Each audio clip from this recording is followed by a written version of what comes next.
आज आम्ही मालगाव इथे एका गोठ्यात आम्हाला साप निघाल्याची माहिती मिळाली होती. त्यानंतर आम्ही या गोठ्यामध्ये आलो. तेव्हा इथे आल्यावर बघितलं की इथे गायी बांधल्या होत्या आणि या गायीच्या गोठ्यामध्ये हा साप होता. हा तुम्ही साप बघत असेल, हा सगळ्यात झाल विषारी सापामधून एक साप आहे. आपल्या भारतामध्ये 4 विषारी साप आहे मेनली. त्याच्यामधला एक साप असा आहे की ज्याच्यामुळे सर्वात जास्त डेथ होतात. याला रसेल वायपर म्हणतात, मराठीमध्ये परड आणि घोणस. बहुतांश वेळा तुम्ही बघत असाल की हा सापाची स्केल अशी आहे की हा तुम्हाला एका अजगराप्रमाणे दिसेल, मात्र हा अजगर नाही, हा रसेल वायपर आहे.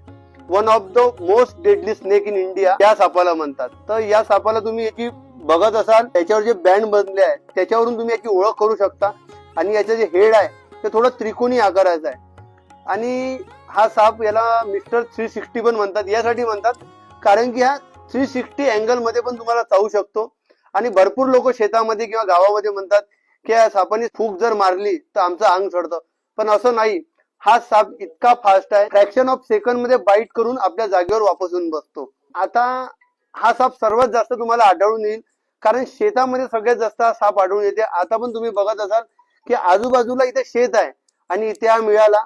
वन ऑफ डेंजरस स्नेक मध्ये हा मोडला जातो. तर या सापाला बघा आणि कुठे पण हा साप दिसल्यास सर्पमित्रासोबत संपर्क करा, जेणेकरून आपण स्वतःचे आणि इतरांचे देखील प्राण वाचवू शकलो पाहिजे. धन्यवाद.